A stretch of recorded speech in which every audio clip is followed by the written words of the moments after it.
All right, so we're going to get started. Thank you everyone for rolling up to our last event of the symposium, the Astrophotography workshop. I'd like to introduce our speaker. Her name is Katerina Benevides. She is one of ASX's executives, and she is a first-year undergraduate at the University of Toronto, pursuing an astronomy and physics specialist degree and a minor in archaeology. She serves as the events director of U of T's ASX, which is us.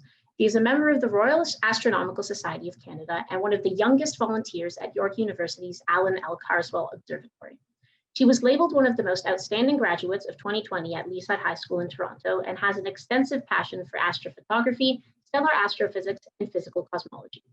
She works with the largest telescope on any Canadian university campus, the 1 meter telescope, and is currently working on a space archaeology research project.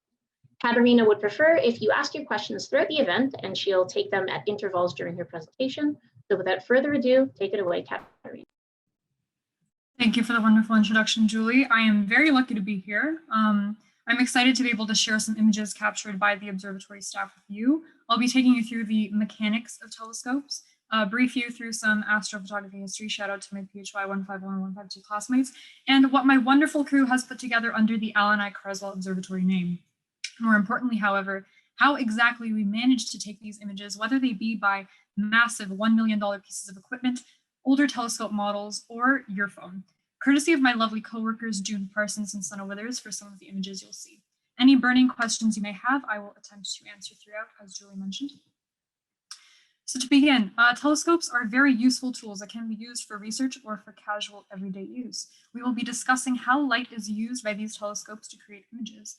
Telescopes use lenses and curved mirrors to gather and focus light from the sky in order to reproduce the image into an eyepiece. The larger the diameter of the mirror, the more light it can reflect. So we often refer to these mirrors as buckets, so where light is gathered and focused elsewhere. Light travels in both particles and waves at different wavelengths, as shown in the electromagnetic spectrum, and telescopes are able to capture different wavelengths that the naked eye cannot see. For example, cold gas is visible in the radio wavelength, radiation from the origin of the universe visible through microwaves. The outer region of a star is visible to the naked eye. Very hot stars can be seen in the ultraviolet, supernova remnants within the X-ray segment, and matter around the black hole is seen in the gamma ray portion of the spectrum. The colored images that are processed following the creation of an image from a telescope have what are called false colors, as the computer in question can pick up colors that are not visible to the naked eye.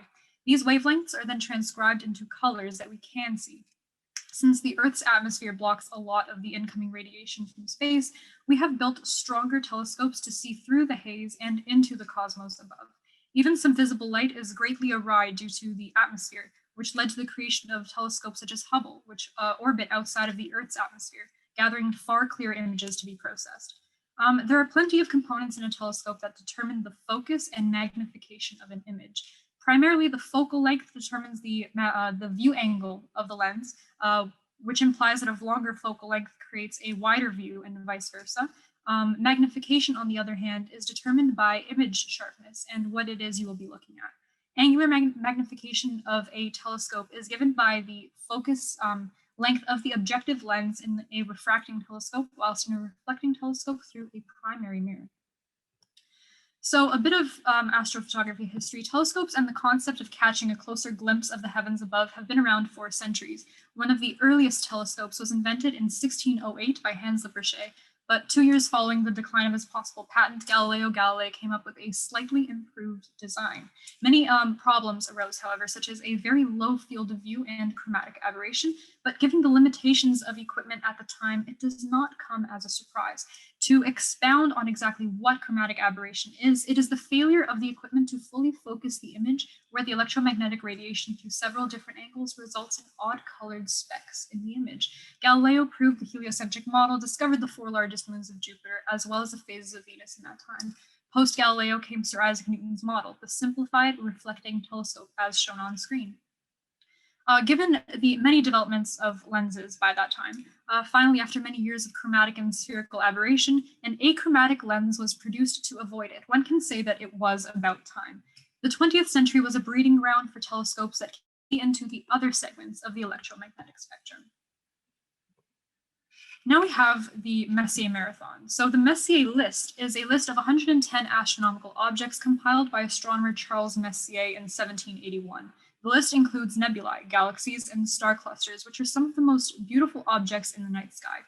The funny part about this list is that it was actually compiled as a list of objects not to look at. Messier was really interested in comets, and back in the 1700s, before light pollution and modern telescopes, all these types of astronomical objects looked like faint, diffuse objects in the night sky. Messier kept pointing his telescope at these objects and finding things that weren't really comets, so he decided to catalog the objects so he would know not to point at them in the future. Ironically enough, even though this list was originally a list of objects Messier made to avoid, it is now a list of some of the most interesting celestial objects in the night sky that we aim to photograph. So these objects are mostly confined to skies in the northern hemisphere, but here in Toronto, there is only a period of a few days when all the Messier objects are visible in a single night called Messier season. Astronomers try their best to go out during the Messier season and complete a Messier Marathon, or observe as many of the objects as possible. This year, Messier season in Toronto was from March 20th, March 22nd, that was 2020. The group knew that a school shutdown was imminent due to COVID-19. We decided to go for the marathon on the best weekend with the clearest skies we could get. So on March 15th, we ventured out to the observatory and set up camp for the night. We started talking about our sky flats and biases, and we took them right at dusk. And I will talk more about what exactly flats and biases are later on in the presentation. And we started to observe as soon as the skies got dark. I will go through these types of images as well as the processing method shortly. The Messier objects are located in different parts of the sky, so there's a certain order to go through the list with a telescope that limits how much time we have to spend moving the telescope and the dome, since the dome can only open up to a small portion of the sky at a time. So we got this list ahead of time from the Royal Astronomical Society of Canada website to verify that the objects that we wanted were in the sky. So to save time, we also ran the telescope's autofocus program before we started observing, so we wouldn't have to fiddle with the focus throughout the night. So technically what the autofocus program is as you move through the night, the stars obviously move around as well. So the dome is programmed to automatically move with the telescope. So it prevents us from wasting time whilst we try to image these objects. So for observing, it was a pretty rushed business. We kept a log of every object we imaged, as well as how many images we took and in which filters. So for objects we had already imaged at the observatory, we decided to only take images in one filter for black and white to save time, because to put it in color would be a lot more strenuous on our time. So other interesting clusters and nebulae or galaxies, we spent time imaging so as to get better processed images in color. While we spent a lot of time on Messier images, we also did some other imaging as well. So we took a lot of images of the moon to try and make a composite image, which I will also show you later. And we also imaged the planets Venus, Jupiter, and Uranus. So on the left is one of the raw images we took of the Sombrero galaxy, Messier 51. And the image in the middle is of Venus in the evening sky. And to the right is the 1 meter telescope at York University. So now we have our results and our processing. So over the course of the night, we took over 1,000 images and captured 89 of the 110 Messier objects, which is actually quite good. Since we weren't observing during Messier season, some of the last few objects were too low on the horizon at sunrise or sunset, and unfortunately lost to us. So even still, we managed an almost complete Messier marathon in about a total of 14 long hours start to finish. Processing these images was a different story entirely and took a lot longer than the initial imaging, that's for sure. We split the images and were each responsible for processing a certain portion of the images on the list. And here are some of the final images which were processed by our coworker Sana. So to the left, we have Messier 51, and to the right, we have Messier 3, which is a star cluster. So star clusters are categorized as again, clusters of stars, as the name suggests, where gravity pulls them in closer to the center, and as the distance between the center and the star increases, obviously they are not as pulled in by the center of the cluster itself. So next we have phone astronomy. So we've talked a lot about astrophotography and night sky imaging through a telescope and CCD camera, which is a charged coupling device. But since we didn't have any access to the observatory for most of the summer, I decided to try a different type of night sky imaging with my phone. While it may sound a bit far-fetched, a CCD or high-end camera isn't the only way to take night sky images. most newer smartphones have a night mode function that can easily catch stars and even some deep sky objects. So sadly, I tried to look for something related to androids, but unfortunately, that was not successful. So this pertains to only iPhones. So you can take images of deep sky objects with your phone through a telescope or without one. So the image on the left is of the Orion Nebula, so through the 1 meter telescope. So on this night, we had just finished our evening session of imaging, and we decided to do something a little bit more different and fun. So we just randomly looked up different objects on the telescope catalog, and we captured this image through the eyepiece. So the special part about this picture is that this is precisely what you see through the 1 meter. Like if you were to put your eye to the eyepiece and you were to just look through it casually, that is what you would see. We just put our phone up to it and snap the picture. So on the image to the right is of the comet Neowise, which was taken without a telescope in a local park. So typically one of the first things most people try to image with their phones is the moon, but it's actually too bright for most phones without a filter. And I've had decent success in imaging it, and I will show you that later. However, there are currently a few great planets to see in the northern night sky, like Jupiter, Saturn, and Mars, and a few deep sky objects that are fairly high in the sky that you should be able to see. So I see that we have a question. So what does the image processing process look like? So I will be actually going further into depth. I'm glad you asked that. This is a really lengthy process, so you're gonna have to sit tight for that one.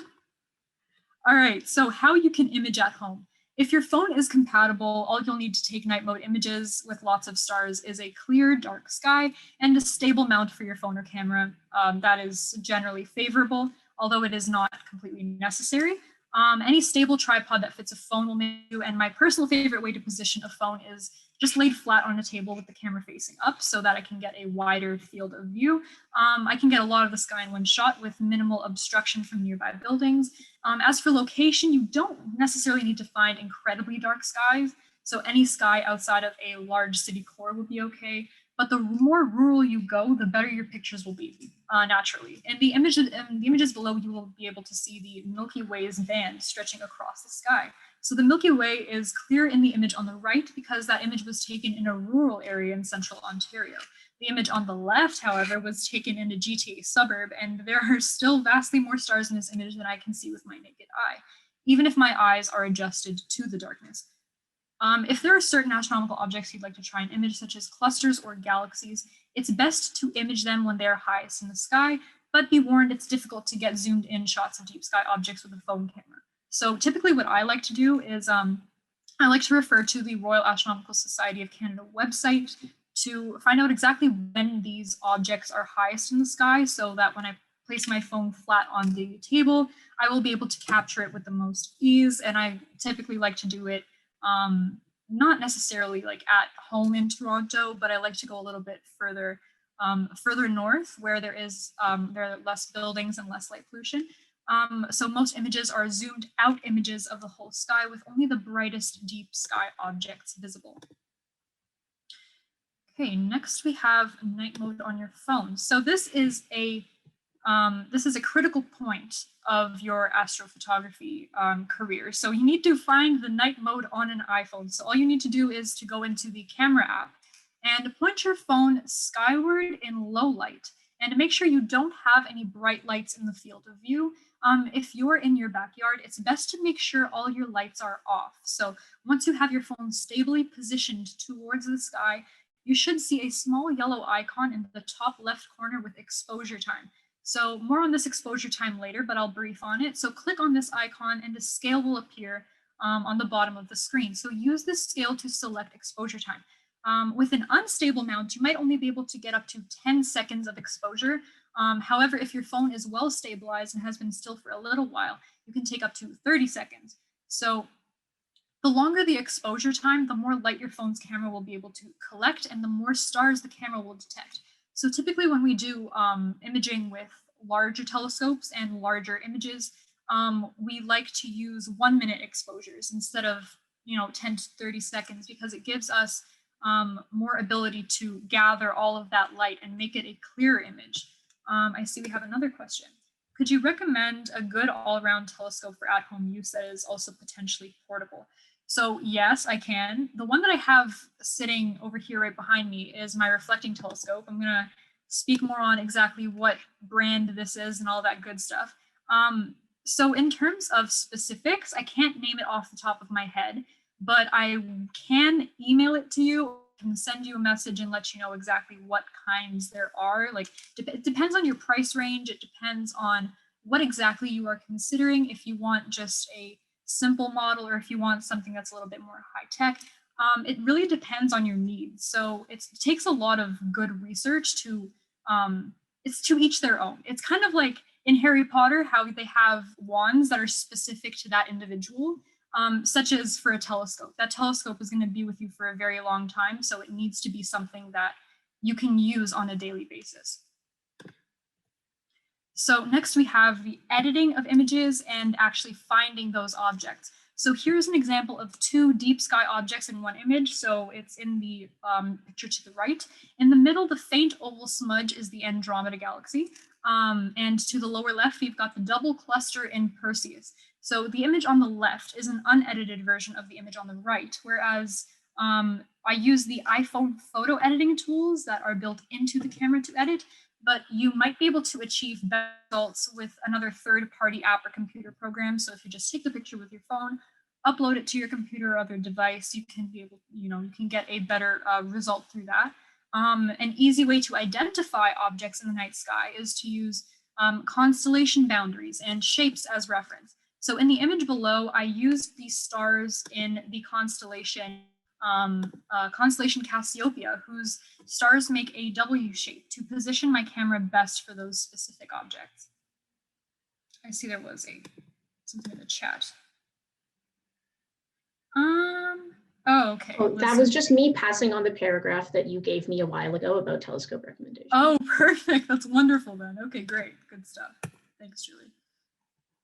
Okay, so next, how do we take these astrophotos? This is going to be more directed to the larger pieces of equipment that we use at the observatory or other observatories around the world. So now that you've seen many images, I'll tell you how they are taken, which is more complicated than you might think. It's a very lengthy process, but most astronomical objects that you see, both ones in this presentation and from space telescopes, are all heavily processed. They combine multiple long exposure images of a single object into a final image that reveals more details than the individual images. I will show you how these images are produced by using the example of NGC 7331, which is also known as the Deer Lick group. This image was taken with the 1 meter telescope and our CCD camera, which is an incredibly sensitive camera used for astronomical imaging. There are two main steps to create astrophotos. So the first step is to actually image the object, and the second step is to process those images. So there are several types of images that you need to take in order to formulate the final image or the master image. So first are the calibration frames that correct for any abnormalities in the optical system, which are typically the telescope or camera. So a bias image, as I spoke on previously, shown on the right, is a photo of which the camera sees an absolutely nothing. So it is a 0 second exposure where the camera is not exposed to any light. So it should not be getting any signal, but it still does. So the bias frame on the bottom takes a picture of this signal, which will appear in all photos. Actually, no, on the top, sorry, which will appear in all photos and is used to correct for that signal in your image. So the second kind of calibration frame is a flat field image shown on the bottom right. So flat field images show what the camera sees when looking at something of uniform brightness. While this should produce a completely uniform or flat image, hence the name, with no differences in brightness across the entire frame, it does not. So instead, some regions will be darker than others. This may be due to dust on the sensor, like you can see in the bottom center of the flat field. So right there, that little speck over there is a speck of dust shown on the screen, or due to the telescope itself. So the flat frames are used to remove these variations from your photos. Next, the next kind of images that we need are light frames. So the actual imaging of your object. Sorry. When imaging dim objects like the Dirichlet group, these images will have long exposure times of a minute or more, like I previously said. You take long exposure images, since the longer your exposures, the more light the camera receives from the object, and the more detail your image will have. Unlike your cell phone camera or DSLR cameras, the CCD at the observatory can only detect one color at a time. So to produce color images, you need to image the object through different filters. We use red, green, and blue filters, and a single image through each filter is shown on the screen. So to the left, we have a red filter. On the top right, we have the blue, and the bottom right, we have the green. So if you were to image with a DSLR camera, you would not need to take images through different filters. You would only need to take one set of images without a filter. So a common question that I get is, okay, so you're using different filters, but why do the pictures look the same? Well, that's because there isn't really much red, green, or blue in the image in the first place. It just kind of picks up whatever blue, green, or red there is in the image and just puts it into the photo. So typically the noise that we see in the image, which causes the dimness of the actual photo, and all the white light that is emanating from the flat image that we took before, that kind of cancels out and overpowers the red, blue, and green, so much so that you can't see any of those colors anyways. So when imaging exactly, you want to take as many pictures through each filter as possible, since the more light you get from an object, the more detail your final picture will have. For this example, about 25 long exposure images were taken through each filter. So next we have the processing portion, which was a question that I will answer now. After you have taken your data, you now need to process it to combine all of the individual pictures into one final image. Processing images has many steps, each of which will remove and reveal more details in your images. So the first step in processing images is to calibrate each of your light images, which you've previously taken, which involves using the flat and bias images that you first took to correct for noise or abnormalities. This process also involves removing any oddly exposed pixels from the image. The image on the left of the screen shows a raw image that has not been calibrated or processed at all, and the right shows a calibrated image. So the right image has much more detail than the left, so the calibration alone does a lot to improve the image quality, but it's not quite what we want.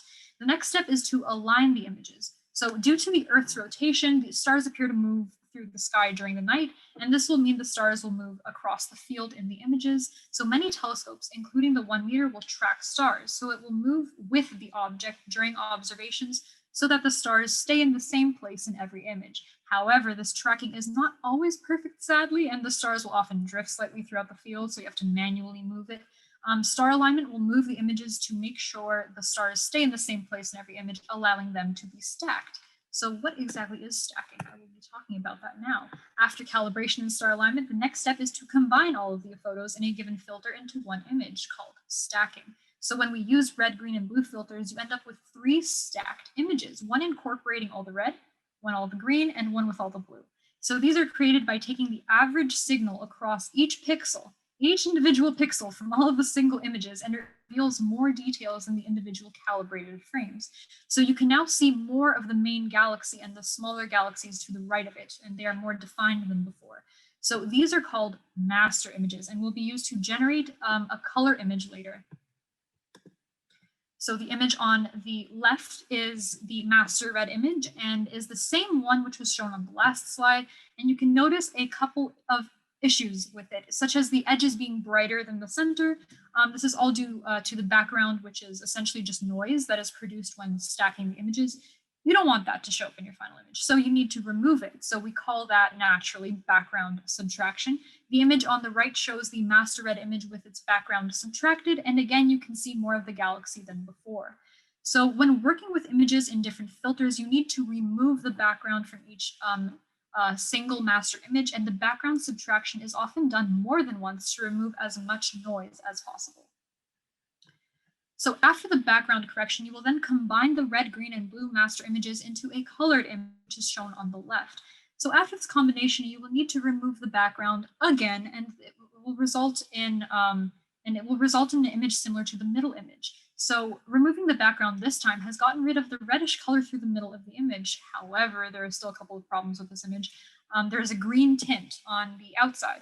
and the color needs to be adjusted to get rid of it. And you can also notice that the galaxies and the stars are a bit gold in tint, and we don't want that either, because typically stars and galaxies at the center especially are white.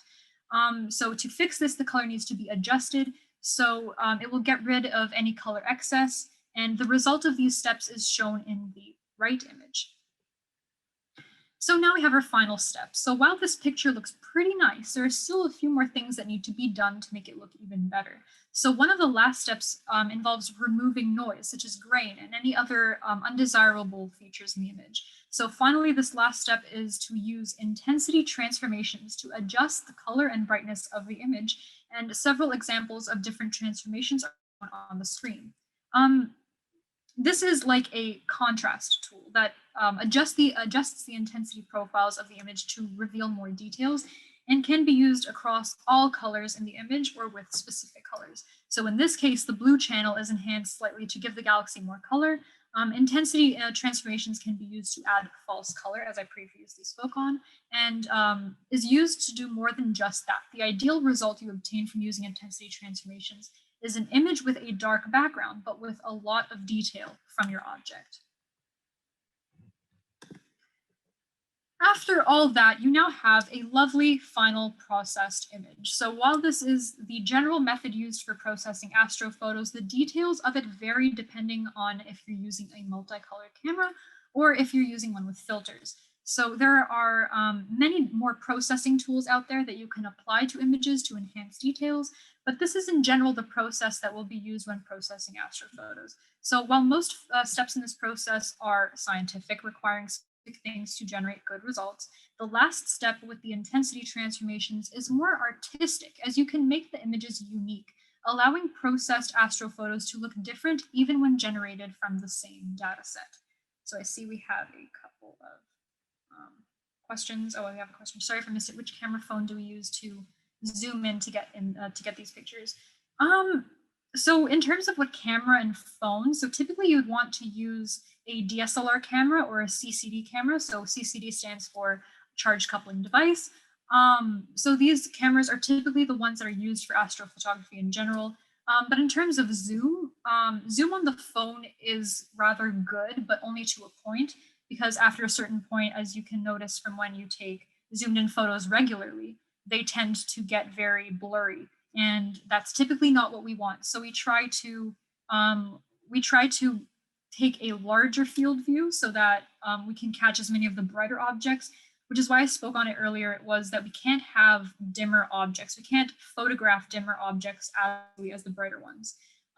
So what are the advantages of using corrections like denoising and intensity transformations on the combined image as opposed to on each of the channels individually prior to combining? Prior to combining, okay, so if we were to do it on each specific channels, I mean, that would take quite a long time. I mean, it is possible, but it's not generally something efficient that we would normally do. Because a combined image, we have everything going on. All the information is there. It just has to be like processed like each individual pixel. So say that we were to do each individual pixel of all of the individual frames, that would take a very long time, and that's super inefficient.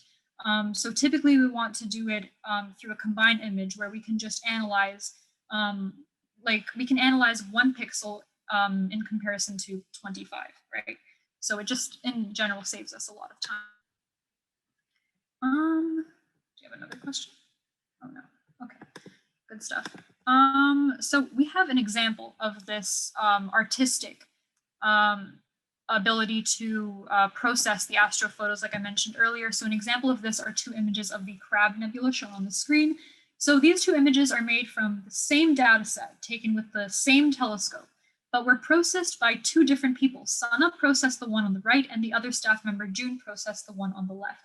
So despite both images coming from the same data set and processed using the same software, they look quite different. So most of these differences come from the last step, using the intensity transformations, with each image highlighting different colors and details.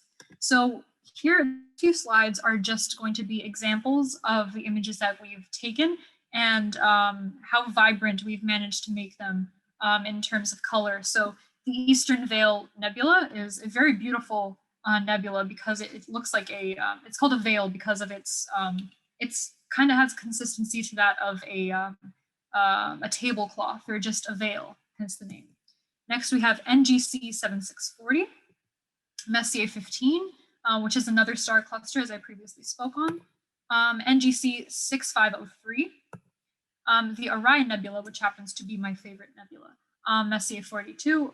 So this image in comparison to the one that I showed you previously is rather different, not only due to the last step, which was the the intensity transformations and the difference in artistic ability, but this also has to deal with a different magnification. So we are not looking at the entire Orion Nebula, we're looking at a specific portion of it. I see we have another question. What applications tools do you use to process these images? So at the observatory, we have a software, and it's basically a shared desktop called the Milky Way.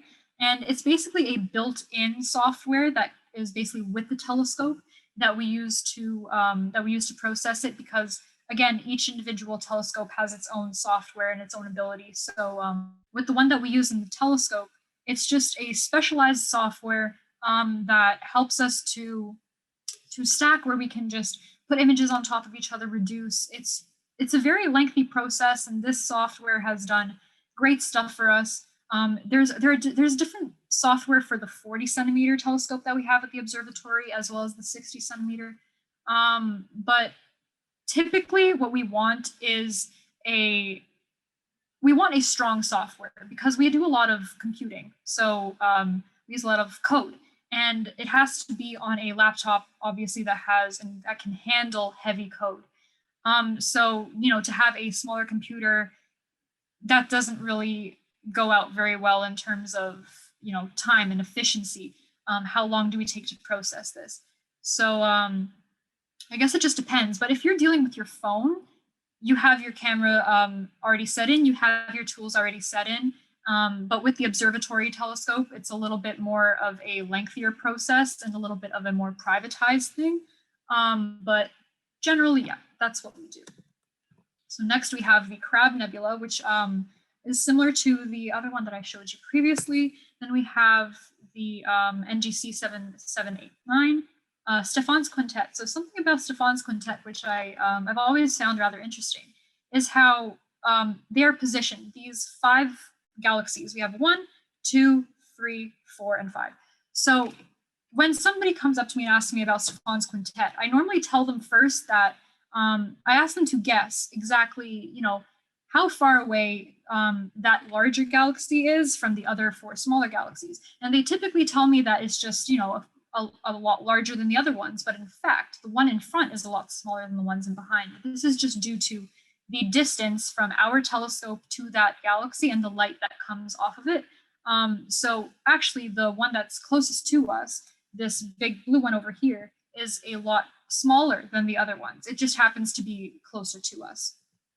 So then we have Messier 11, which is another star cluster, and Messier 76, which is the Cat's Eye Nebula. And then we have the moon. So I wanted to touch on this earlier. So the moon, we took a composite image. So we have to take smaller regions of the moon, or images of smaller regions of the moon, in order to compile it into a larger image. So when we have the large telescope, like the 1 meter telescope, we have very large magnifications to take like images that are so far away from us, it's not even funny. So the odds of us capturing the entire moon at once is kind of impossible. So we have to take it into regions, and we assigned one of our staff members, June, to compose an entire image of the moon using separate regions, regional pictures.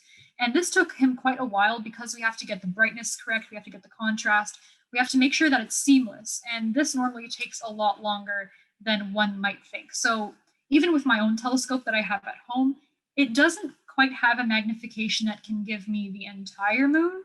So I would have to, again, take composite images so I can put it together to make a larger one.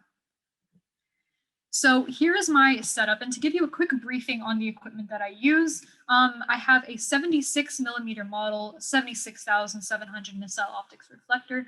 I often use the 1.5 and 3.0 magnifications. So generally eyepieces with low focal lengths are good for seeing the moon in great detail, whilst high focal length eyepieces are good for seeing things with a wider view, like star fields, for example. And somewhere in between 8 to 20 millimeters are best for seeing mid-range things like galaxies. So I think this answers the question that I had previously of what is best for seeing what. If you want to just see the moon, I suggest a low focal length because you are just imaging at home in the solar system. You're not moving like further out of the solar system. So an example of a moon that I've taken with my telescope is this one. So this is an oddly green picture. And I often get asked, why is it green? The moon is not green. Well, you are correct. It is not quite green. It is actually just, it's a filter. It's a green filter that I've placed on top of the eyepiece that can kind of drown out all of the brightness, all of the light that's coming from the moon so that it can be transferred into something that I can actually see and image with my own phone. So it's a rendition of the moon, but in low light. So I would like to thank you all so much for your attention and the opportunity to speak on an out of this world panel of professors and physicists. I'd like to extend my thanks to my team, Julie Madroni, my boss and president of the ASX, for all the hard work you've put into coordinating the symposium, as well as Lily Guang, who is the symposium director. You've both done an amazing job. Spencer Key, vice president, an amazing upper year mentor. Adam Lamb, beloved outreach director, for your astounding posts and amazing outreach techniques. Hanson Jiang and Janine Charun-Rook, amazing design tech. We could not have done it without you. We also have Dwanal Patel, fellow events director. We did an awesome job. Ava Spur, my lovely friend and secretary to our team. Charlie Hughes, our finance director, and Anthony Reutman, our webmaster. Thank you both for keeping us in check. To everyone who has joined us on yet another wonderful symposium, thank you ever so much for your support.